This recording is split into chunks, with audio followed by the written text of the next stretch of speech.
ये बात उन दिनों की है जब बुद्ध आम्रवन में अपना समय व्यतीत कर रहे थे। इस समय तक बुद्ध की प्रसिद्धि दूर दूर तक फैल चुकी थी। बहुत दूर दूर से लोग अपनी चिंताओं और परेशानियों का समाधान खोजने बुद्ध के पास आते थे।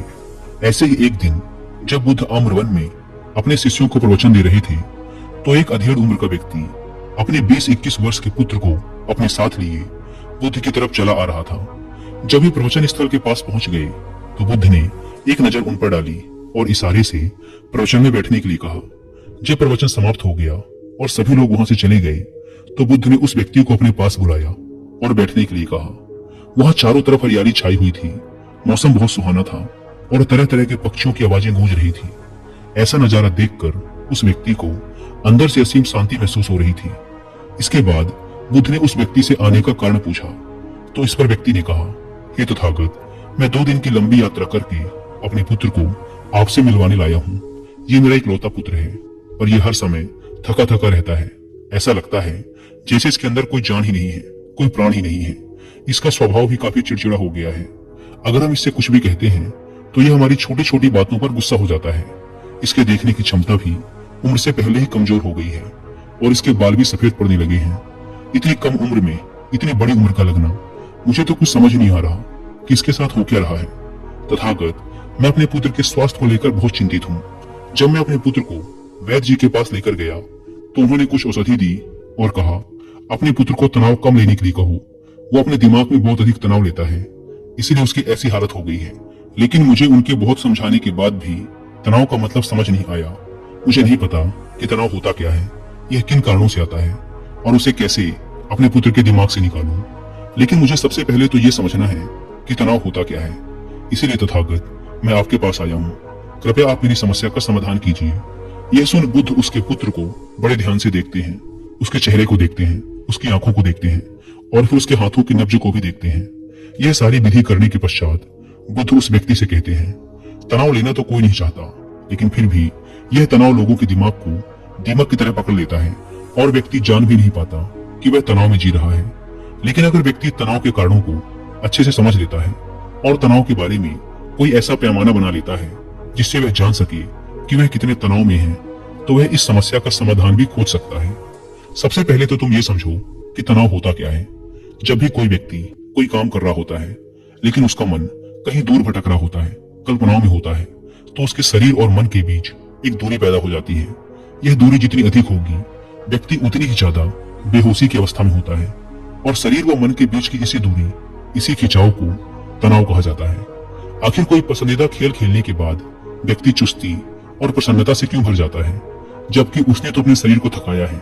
लेकिन समझने वाली बात यह है कि खेलते समय मन और शरीर एक साथ पूरी तरह से उस खेल में केंद्रित होते हैं, जिससे शरीर और मन के बीच दूरी पैदा नहीं होती और कोई तनाव पैदा नहीं होता। और अगर दिमाग में कोई तनाव था भी तो वो भी दूर हो जाता है। लेकिन इसके विपरीत जब हम कोई ऐसा काम करते हैं जो हमें पसंद नहीं, तो हमारा शरीर तो उस काम को कर रहा होता है, लेकिन हमारा मन कहीं दूर कल्पनाओं में भटक रहा होता है, जिससे शरीर और मन के बीच एक दूरी पैदा हो गई और तनाव ने जन्म ले लिया। इसीलिए व्यक्ति को एक समय पर सिर्फ एक ही काम करना चाहिए और अपने तन और मन की सारी शक्ति उसी एक काम पर लगा देनी चाहिए, जिससे व्यक्ति के अंदर तनाव पैदा ही न हो। इसके बाद बुद्ध ने कहा, तनाव पैदा होने के मुख्य 8 कारण होते हैं और जिसने इन कारणों को समझ लिया वह जीवन भर तनाव मुक्त रह सकता है। मुख्य कारणों में सबसे पहला कारण है अति महत्वाकांक्षी होना। महत्वाकांक्षी होना अच्छी बात है, लेकिन क्या कभी आपने इस बात पर ध्यान दिया है कि इंसान के लक्ष्य कभी पूरे ही नहीं होते।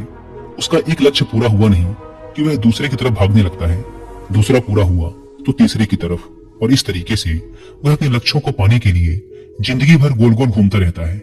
इसीलिए जो व्यक्ति अति महत्वाकांक्षी होता है, जिसने बड़े बड़े लक्ष्य बनाए होते हैं, वह वर्तमान में कभी रह ही नहीं पाता। उसका मन सदैव भविष्य की योजनाएं बनाने में ही व्यस्त रहता है। उसका शरीर तो वर्तमान में रहता है, लेकिन मन भविष्य में ही रहता है, जिससे मन और शरीर के बीच दूरी पैदा हो जाती है और वह तनाव भरी जिंदगी जीने लगता है। बुद्ध के मुंह से यह बात सुन उस लड़के ने कहा, बुद्ध, तो फिर इसका मतलब है कि हमें लक्ष्य नहीं बनाने चाहिए, क्योंकि लक्ष्य बनाना भी तो महत्वाकांक्षा ही है।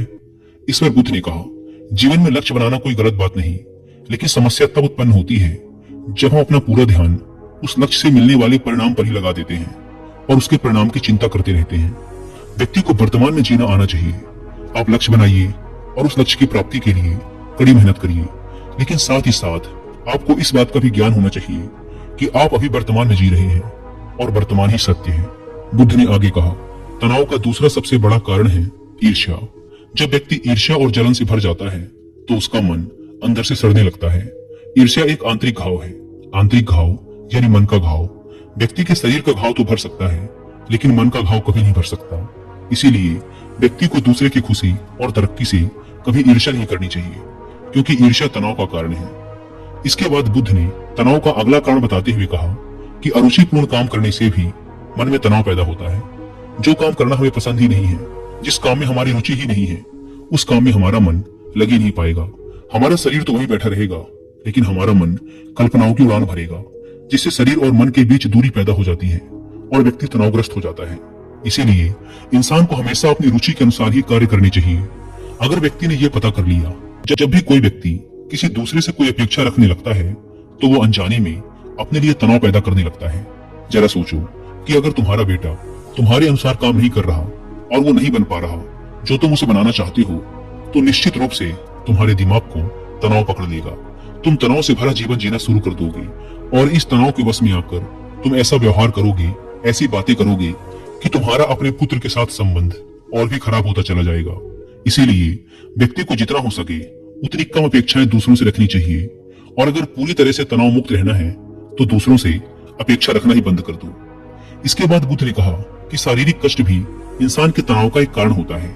जब व्यक्ति किसी शारीरिक पीड़ा से गुजर रहा होता है तो उसका पूरा ध्यान बस अपने उस शारीरिक दर्द पर होता है और वह पूरे दिन बस उसी के बारे में सोचता रहता है, जिससे उसका मन दुख के विचारों से भर जाता है और ऐसी स्थिति में व्यक्ति तनावग्रस्त रहने लगता है। यह सुन उस व्यक्ति ने कहा कि हे बुद्ध, शारीरिक दुख तो किसी भी व्यक्ति को हो सकता है, तो फिर क्या वह व्यक्ति जीवन भर तनाव में ही जिएगा? इसका जवाब देते हुए बुद्ध ने कहा कि इंसान को यह बात समझनी चाहिए कि हमारा जीवन दुखों का आधार है। जैसे जैसे हमारा जीवन आगे बढ़ता है, इसमें दुख आते हैं, बीमारियां आती हैं और फिर अंत में मृत्यु भी आती है। तो बीमारियां इंसान के जीवन का अभिन्न अंग है, कोई इनसे बच नहीं सकता। बस किसी किसी के जीवन में ये समय से पहले आ जाती है तो किसी के बाद में, पर आती सबको है। जब इंसान का मन इस बात को अच्छे से समझ लेगा तो फिर वह अपनी बीमारी के बारे में सोच सोच कर ज्यादा तनाव नहीं लेगा, क्योंकि ये हमारे जीवन का अभिन्न हिस्सा है। और इसके लिए व्यक्ति को शारीरिक रूप से भी अभ्यास करते रहना चाहिए। अपने जीवन में व्यायाम और स्वस्थ जीवन शैली को भी जगह देनी चाहिए, ताकि उसका शरीर लंबे समय तक निरोगी रहकर सही से काम कर सके। तनाव का अगला कारण होता है अपनी योजनाओं को समझने के लिए समय न देना। कुछ लोगों के दिमाग में कोई विचार आया नहीं कि वो बिना सोचे समझे उस पर काम करना शुरू कर देते हैं, और जब उस काम में उन्हें असफलता मिलती है तो वो तनाव से भर जाते हैं, क्योंकि उन्होंने उस काम को शुरू करने से पहले उसके बारे में पूरी जानकारी इकट्ठा नहीं की थी। इंसान को कोई भी काम शुरू करने से पहले उसके अच्छे और बुरे परिणामों के बारे में ठीक से सोच विचार कर लेना चाहिए। इंसान को इस बारे में भी सोच लेना चाहिए कि अगर ये योजना सफल नहीं हुई तो फिर इसके बाद मैं क्या करूंगा। इसीलिए व्यक्ति को अपनी योजनाओं को ठीक से समझने के लिए पूरा समय देना चाहिए, ताकि बाद में उस योजना की वजह से तनाव पैदा न हो। तनाव का सातवां सबसे बड़ा कारण होता है टाल मटोल करना, आज के काम को कल पर टालना। आप लोगों ने यह कहावत तो सुनी ही होगी कि आलस्य ही इंसान के शरीर का सबसे बड़ा शत्रु है। इंसान आलस्य की वजह से आज के काम को कल के लिए टाल देता है और फिर काम को टालना उसकी आदत बन जाती है। काम को कल पर टालने वाले व्यक्ति का काम कभी भी समय पर पूरा नहीं हो पाता, और अगर किसी तरह से पूरा हो भी जाता है तो वह उतना अच्छा नहीं हो पाता जितना अच्छा उसे किया जा सकता था, और फिर ये बात व्यक्ति के अंदर तनाव पैदा करती है। लेकिन काम को टालना या काम को एकदम अंत समय पर करना एक आदत है। इसीलिए व्यक्ति ना चाहते हुए भी बार बार अपनी इस आदत का शिकार बन जाता है और काम को टालता रहता है, और फिर जब काम की समय सीमा पास आ जाती है तो वह तनाव से भरकर काम को पूरा करने का प्रयास करता है। इसीलिए तनाव मुक्त रहने के लिए व्यक्ति को काम को टालने की आदत छोड़नी पड़ेगी, और यह तभी संभव है जब व्यक्ति काम को समय से पहले खत्म करने का निश्चय करे। सबसे आखिरी और सबसे प्रमुख कारण जो तनाव का होता है वो है ज्यादा सोचना। लगातार सोचते रहना भी एक बीमारी है, और यह उस व्यक्ति में सबसे ज्यादा पाई जाती है जो कपोल कल्पनाएं करता है, जो अतीत की घटनाओं और भविष्य की बातों के बारे में सोचता रहता है, जो बेवजह के अनुमान लगाता रहता है। इसीलिए व्यक्ति को ज्यादा सोचने की आदत पर लगाम लगाना चाहिए। इसके लिए उसे जितना हो सके खुद को काम में व्यस्त रखना चाहिए और हर दिन ध्यान का अभ्यास करने को अपने जीवन का हिस्सा बना लेना चाहिए। बुद्ध के मुंह से यह सारी बातें सुनकर उस व्यक्ति ने हाथ जोड़कर कहा, बुद्ध, मेरा पुत्र तो अभी मात्र 20 वर्ष का ही है और इसमें अभी इतनी समझ भी नहीं है कि यह आपकी बताई सारी बातों का एक साथ पालन कर सके। आप कृपया करके तनाव मुक्त रहने का कोई आसान सा तरीका बता दें जिससे मेरा बेटा उसका अनुसरण भी कर सके और तनाव मुक्त भी रह सके। उस व्यक्ति की यह प्रार्थना सुन बुद्ध ने कुछ सोचते हुए जवाब दिया, अगर तुम इतनी सारी बातों का पालन नहीं कर सकते तो इसके लिए एक बहुत ही आसान विधि है। तुम एक बार में एक काम को करने पर ध्यान लगाओ। तुम जो भी काम कर रहे हो उस समय पर सिर्फ उसी काम को करो, सिर्फ उस पर ही अपना पूरा ध्यान लगाओ।